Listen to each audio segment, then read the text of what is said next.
Nadam se da su oni pojeli sve. Nisu. Pa gde je ta, pa mogu da kažem najlepša učesnica Elite 8? Naravno. Kažu ljudi najlepša, Sofiji najlepša. Naravno, to možda se kažem, ali je to jako prija, takve komplimente. Jeste. Malo si mi se osvežila sad kako si izašla iz Elite i kako nekako si mi dobila neki novi sjaj, vidim frizura je sređena, više nije ono kao na TV-u kad vas vidimo malo krmeljive, pa ste ustali iz kreveta ono ujutru, pa što gledate na oči, znači sad bukvalno sijaš. Ili je zaslužno to što si izašla iz Elite, ili je Mateja zaslužan za to. Ja više ne znam, ja ne mogu da pohvatam više o čemu se radi. Pa ja uvek sijem pored Mateje sam sijala i kad sam bila unutra i ovde, a isto i sa frizurom. Ja sam pokušavala na svaki način da održavam dobru frizuru, jer za svaku i devojku i muškarca to je mnogo bitno kako izgleda kosa. Ja sam bila čelova, ja to dobro znam kako mora da izgleda frizura i koliko to tvoj izgled zasluži od frizure. I volim ludačke frizure, volim da se sredim napolju, konečno mogu da se sredim tako kako želim, ali svakako još nemam toliko mogućnosti, vidjet ćete moje ude, outfite uskoro, jer ja mnogo volim da se obučem u ono nešto totalno, ne znam, svemirski odela, boje šarene, vidjet ćete na mene ogromne šešire, narukvice, tako da jedva čekam da sijam još više nego što se očekivalo. Bravo! Bila si predivna tamo u realitiju i osvojila si visoku poziciju, stvarno si visoku poziciju osvojila i dobru, međutim, da li ti je žao možda što nisi osvojila prvo mesto?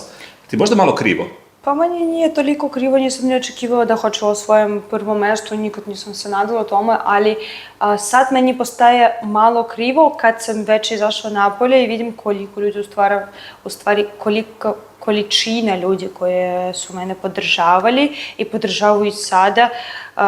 Strenem na ulici, koliko ljudi meni prilazi i kaže ti si morala da pobediš, ja sam navijala za tebe, svašta, samo znači pozitiva, svi su me puno podržili u komentarima, koliko sam videla, mnogi su meni moji koji navijali za mene i brat i majka, baka, misli da ću ja da pobedim od količine ljudi koji su me podržavali u komentarima, koji su pisali dobre stvari o meni i nisam se ni nadala tamo unutra, ja sam mislila da sam totalno nebitna, možda mene nisu ni snimali, ja sam sedila u ćošku pored Stefana Karića i bila sam svesna toga da taj ćošak loše se snima jer je malo zavučen.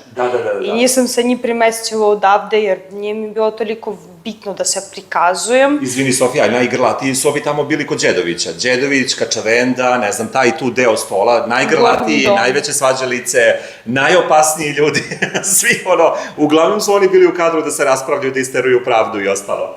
Jeste, i nekako ja sam znala, meni je rekla moja poznanica, pre to što sam ušla ovako, usput meni su ljudi pričali nešto svašta, kao bolje da sediš u gornjem domu, tamo su najviše snima, ali meni nije bio fokus da sam ja najviše snimljena, da sam toliko u kadru, jer znam o čemu se radi, rasprava i to mene nikad nisu interesovali, nikad neće meni to da bude zanimljivo, interesantno, tako sam u spoljnom svetu isto sam bila i unutra. Da, a recimo imam ti jednu stvar. Nekako stekli smo utisak dok si bila u realitiju, ti si odlepila za Mateju. Znači, ti si toliko bila, nekako sijala si pored njega, dobro si rekla na početku intervjua i mi smo svi negde navijali za tu ljubav. Šta se desilo sad kad ste izašli? Jeste li vi zajedno, jeste li pričali, jeste li negde onako uspeli da sumirate neke utiske, da vidite ko vas je ogovarao iza leđa sad na tim klipovima i to? To pojma nemam koje nas ogovaraju za leđa, koje nam žele nešto loše, jer svi u kući su nas podržavali. Većina su rekli da smo mi najiskreniji, jer smo jedini prav par, kao rekao Stefan Karić, smo svetlo u ovoj kući, u ovoj tami. Vanje su nas podržavali, mi smo bili nekako svesni toga jer nam su preneli i mi smo poverovali u to naravno. Ceo svet nas podržavao, samo Mateja nije podržavao taj odnos, ali... Mateja nije bio za to nikako da se vas dvoje. Mislim, on jeste tu negde bio onako malo slab na tebe, ali nije on meni delovao nikako da prokine. da se desi nešto konkretno, da ono, ti si bila spremna za tu ljubav, da se boriš za tu ljubav i da ono... Da, iako nisam htjela nikad da budem u vezi, promenjala sam svoje mišljenje u jednom trenutku, sam se toliko nekako zaljubila da sam mislila da to upravo ako nisam spremna za vezu, nema veze, bit će veze. I bila sam sigurna da naše druženje neće nikada i postoji više. Ako nećemo biti zajedno, ne treba uopšte ni da komuniciramo. Zato smo se u jednom trenutku odvojili na bukvalno par dana, ne znam nija koliko.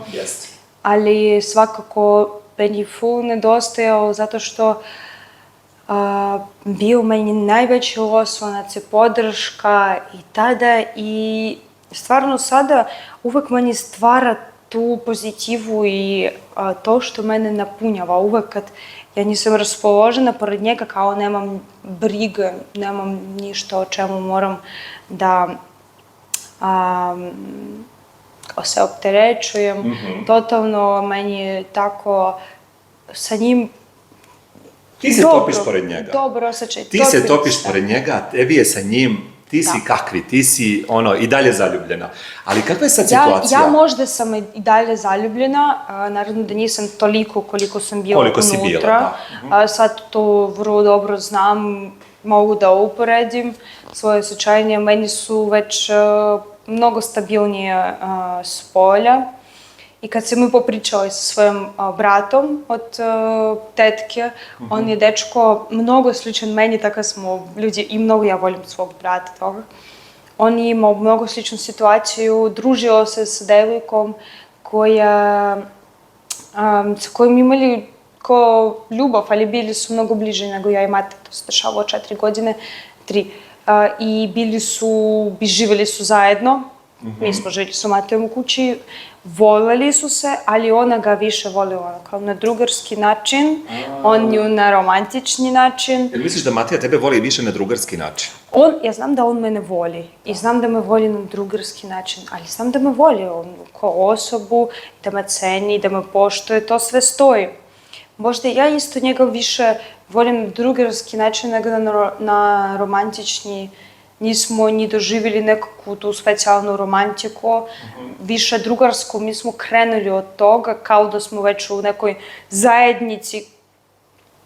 Nismo prošli ni muvanje, ni flertovanje, nikada. Odmah smo krenuli da družimo. A meni tako ko osobi je bilo i najlakše da se zaljubim, jer meni to deluje malo kao neprirodno i u spoljnom svetu.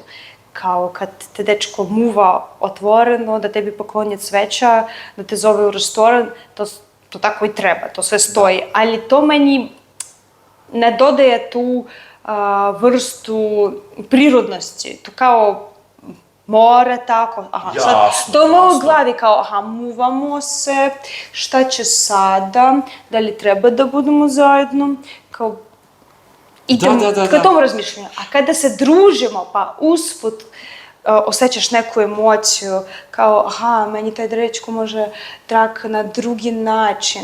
To je meni nekako, ne znam kako da kažem,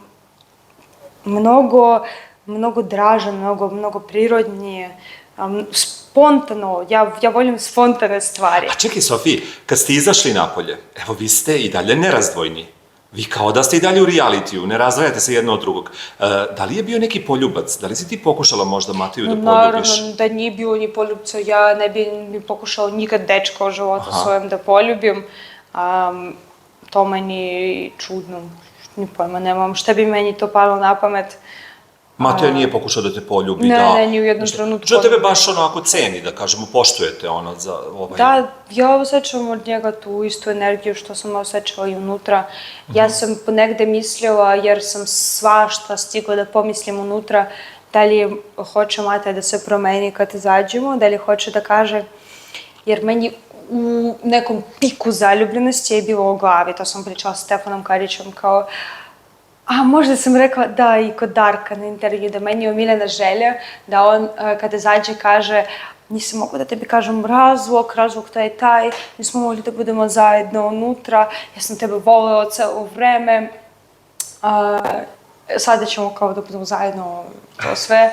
Još si preslatka. Ali da, to se sasvim nije desilo, ali se ostvarilo to što je bilo i najverovatnije, da to što je bilo unutra ostaje i sada tako. Tako da... Za sad ste prijatelji, pa vidjet ćemo, vreme će pokazati, možda se izrodi neka ljubav. Pa ja mislim da je vreme i pokazalo da to će tako da ostati. A danas smo bili na podcastu kod Lune, gde Matej opet potvrdio da je imao celo vreme emocija prema svojoj bivšoj devojci i da su oni u kontaktu, tako da vrlo moguće da, ko zna, da će se muvuju ponovo i u kakvom sam ja emotivnom stanju sada, možda, ne znam da li bi mene to poremetilo u druženju sa Matejom, ja stvarno nadam se da ne. Ja iskreno od srca bih htela da nastavim sa njim da družim sada. Mene su kočile te emocije prema njemu. Meni je to pravilo probleme sa njim. Ja hoću da naš odnos, ja i tako je htela od početka, da ostane kako je bilo. Zato što mi u druženju smo predobri. Nama sve ide perfektno. Nismo imali neku tešku svađu, dve male neke sitne svađice i rešavali smo to dobro, s razumevanjem, sa poštovanjem. Tako da ako bi to ostalo, mi bi bili prijatelji za ceo život. Pa to sigurno, da. Ja bih volila da mene nikad ne poremete njegovo sledeće vezanje. Ako se on pomiri sa bivšom i reši da je oženi, da li bi mu ti bila kuma? Ako bi te on pitao, da li bi pristala da mu budeš kuma na tom venčanju? Pa stvarno, ako bi se oženio, ako bi mene zvao za kumu, ja nadam se da bi ja bila srećna zbog toga, najviše na svetu, i ja bi prihvatila da budem kuma. Meni to zvuči mnogo slatko da budem kuma. Nadam se da do tada to neće se promeniti. Sada sam dosta stabilna da razmišljam o tome ovako logikom, da bi to bilo sasvim dobro i stvarno se nadam da moje emocije neće da se vratiti u to ludilo i da neću da osjećam ljubomoru prema njegovoj devojci, da bi naš odnos se opet pokvario, da gledam njih i da meni nije dobro, kao Bože, on je sa drugom, šta je ovo, šta je ono. To je uopšte nije bilo potrebno i tamo, nego šta sam mogla da radim, nisam mogla da zaustavim nikada svoje emocije prema njemu, jer je bio meni stvarno predivan kao jedini čovjek koga mogu da slušam, da vidim po ceo dan svaki dan. Ti si stvarno preslatka, znači. Kako ti pričaš o njemu? Kaže, jedini čovjek kojeg sam mogla po ceo dan da slušam. Mogla i morala. Čime je on tebe to osvojio? Ajde mi reci, čime te on to kupio, tako? Kad si ušla, dobro, ti si ušla kasnije, ti si imala prilike da ispratiš malo da vidiš. Jer ti on takav djelovao? A nisi uopšte gledala? A da, ti si rekla da nisi uopšte gledala kad si ušla. A šta je on to uradio da je on tebe kupio i nekako, ne znam, osvojio tvoje srce? On je bio ovako dobar kao muškarac, generalno, bio je odgovoran za mene. Više ti se svideo fizički izgled, za početak? Prvo kad sam ušla, ja sam rekao da meni je Matej odmah svideo, ali je bio zauzet, bio je tad san ili ne znam ja šta. Čekaj, kako ti se nije svideo Terza? Najveći tamo zavodnik, munjez, ne znam, njih su predstavljali kao zavodnike. Dobro, ali ja volim muškarce koji malo su povučenije. On je tad bio u tom fazonu, pošto ja znam da Matej je generalno ženska roš, ali tad je bio ovako povučenijega tipa, mi je spopadalo neke devojčice koje su bili spremni na sve bez veze. I on meni je svidao na fizički način, ali je bio zauzet. Kad neki dečko koji je zauzet, mene to ne interesuje. I pogotovo sad, kad čujem da je on bio emotivno zauzet celo vreme, meni je pao nekako kamen sa srca, jer razumem da je to glavni razlog, a neko ko je zauzet emotivno i vezan mene ne može da interesuje. Ja moram da budem mom muškarcu, mom dečku centar sveta, centar svega. Ne mogu drugačije da funkcionišem nikako. Ako je on taj koji je radio za mene, mnogi stvari me podržavao i bio tu uz mene, ja zaljubljujem se u te stvari. Ja sam navikla da neko ko me voli, spreman na sve za mene. Mate je bio tu za sve za mene. Da me odbrani, da me nahrani, da mi skuva kafu ponekad, on meni ponekad, ja njemu. Bili smo tu jedno uz drugo, ko stvarno pazili smo jedno na drugog, na naše emocijno stanje. Zajedno smo trenirali i bilo me prav zanimljivo i sa njim se treniram. Idem u garderober da slažem stvari i da ustanemo ujutru, da džuskamo, kuvamo kafu. Samo da si pored njega? Da sam ja pored njega, ja sam srećna, bilo što da radimo. Seđemo na stolicu, sunčemo se, ležimo. Kad sam ja pored njega, ja sam osjećala bezbedno, zaštićeno, sačuvano. Bravo, sjajno, baš lepo osjećaj. Reci mi, molim te, aj sad da pređemo malo na ove ostale, da te ne davim više za Mateju. Reci mi, kako ti se čine uopšte Gastuzet, on je pobednik, dakle Anđela je osvojila drugo mesto, kako ti se čine njih dvoje i da li smatraš da ta ljubav može da opstane na duže staze? Evo i nakon realitija. Iskreno i u realitiju nisam mislila da oni hoće da opstaju u Napolju. Ako bi oni opstali, ja nemam ništa protiv, radite vi što hoćete ljudi, ali ne smatram da su oni stvarno jedan za drugog, malo su različiti tipovi, ali koliko imali su primjera od tuđih roditelja koje ja znam, porodičnih, ko su mama, na primjer normalna žena, tamo ne znam što radi, one ženske stvari, otac, bio ludac, hihihaha, postao, na primjer, vozač, samo primjer, ima svoje muške zanimacije, različite ljudi, različite sfere, to su bilo i ranije, otac hodi, ide, kolje vukove, majka kući prave tamo sa decom, ali su opstali ljudi takve različite. Tako je.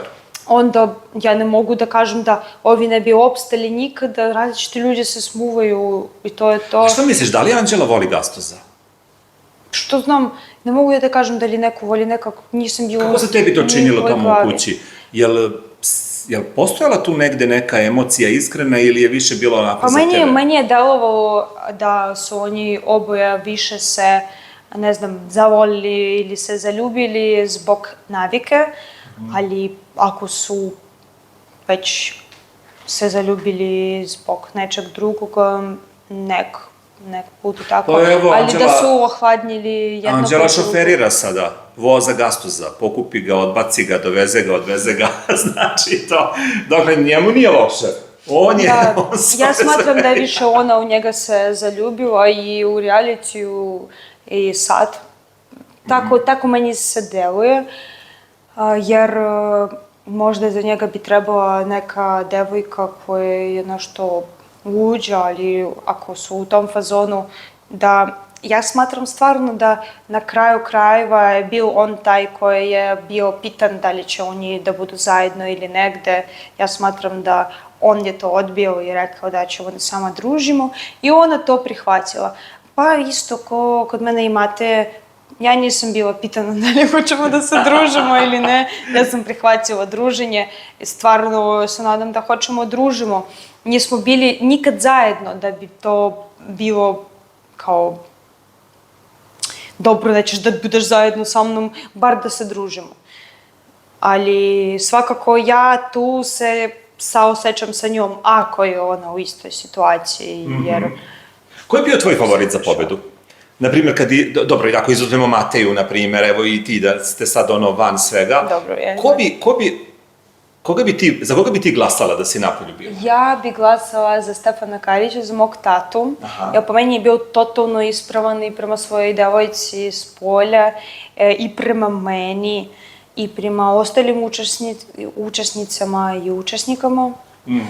Jer je svim bio tu, ako njima nešto treba, komentarisao tako kako jeste, malo kod nekog pristrasnije, malo kod nekog nije pristrasnije, ali generalno ništa nije slagao nikada i bio tu da u svakoj situaciji se nađe. Na primjer, kad meni nešto trebalo, pokazalo se totalno kao ispravan dečko nit vređao nikog bez potrebe, nit psovao bez potrebe.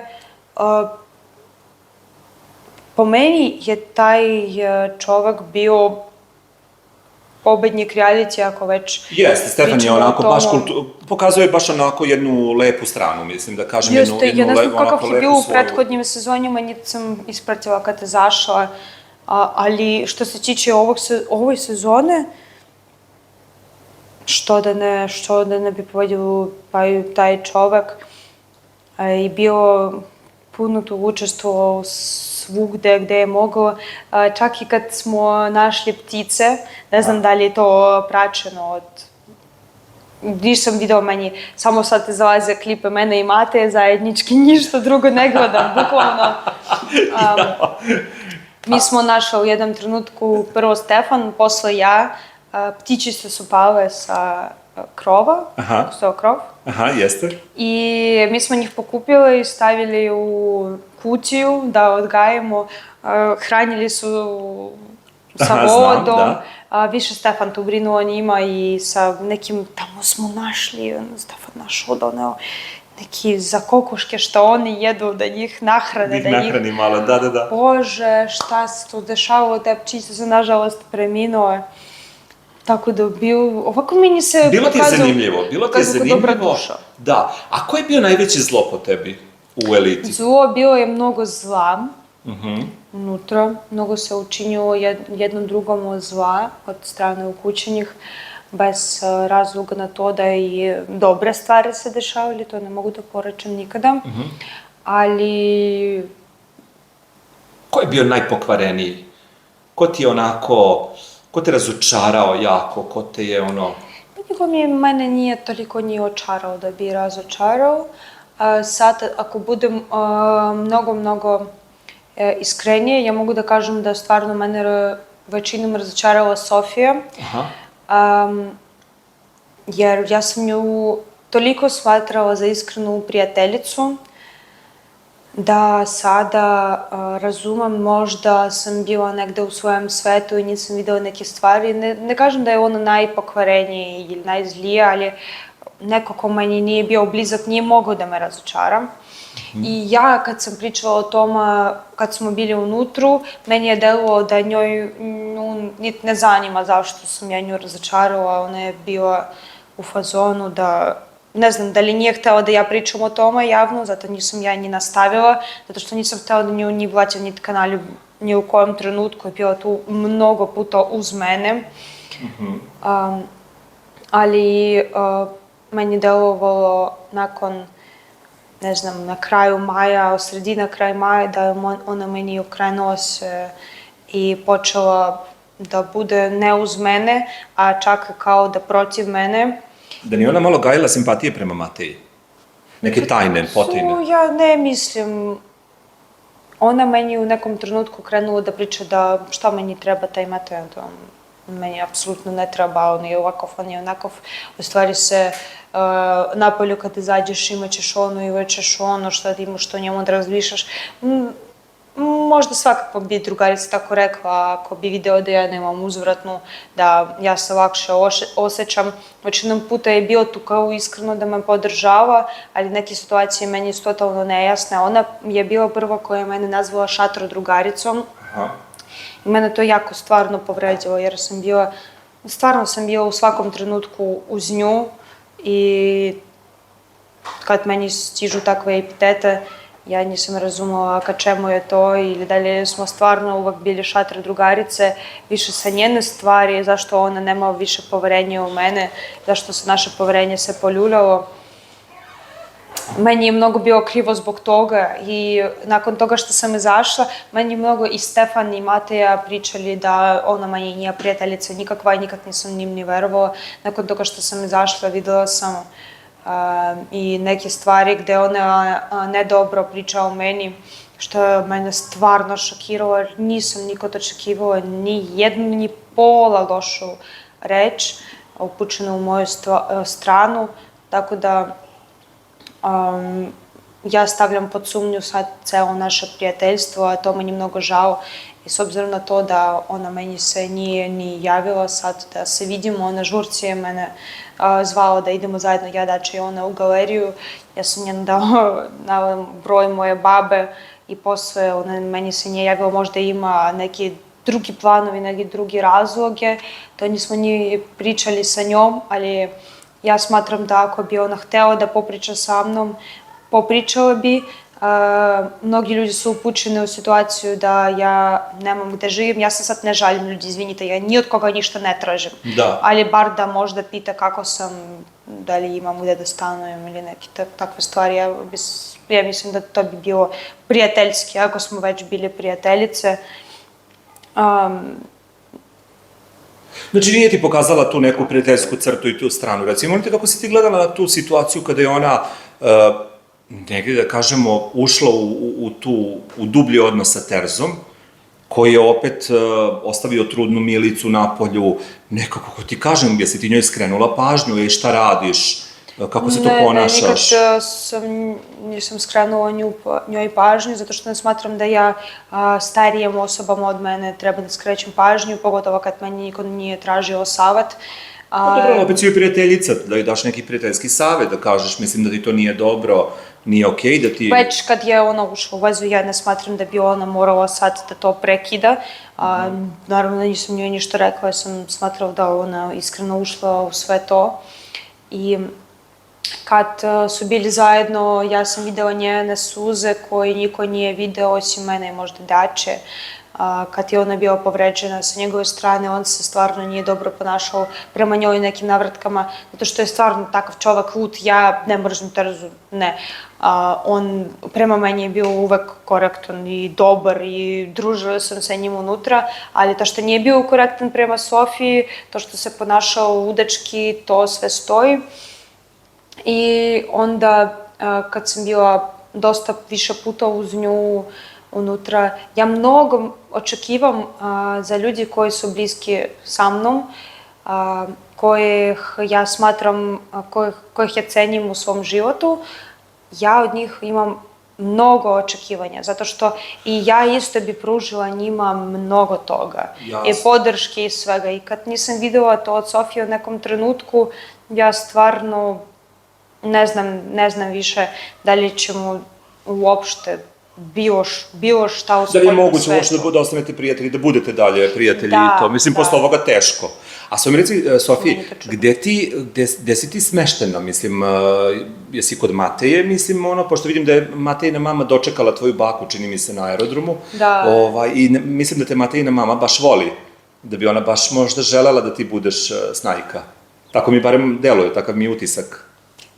Možda grešim, ne znam. Matejina mama i moja baka se dopisivuju na Instagramu, malo se druže. Ja još nisam ni bila kod Mateje, imam puno obaveza da sredim, Mateja mi malo tamo pomaga, cimamo se da nađemo sad stan, ja sam sada smeštena tamo blizu centra. Da, nemoj da govoriš gde, mislim, samo reci centar grada, znači imaš neki iznajmljen stan, je li tako, ili tako nešto? Ali samo za par dana još i sad se cimamo da nađemo neki drugi stan za malo duže vreme. Planiraš znači da ostaneš ovde u Beogradu, je li tako? Ne vraćaš se u Ukrajinu? Ne vraćam se. Ja sam uvek planirala da ostanem u Beogradu. U Srbiji i u Beogradu, da ostvarim ovde svoj život. Samo ti pitam, Sofi, kako je u Ukrajini sada? Mislim, tvoja rodbina je tamo. Tu stvarno ne znam, sad tek sam saznala kada zašla da je situacija totalno nesigurna, opasna.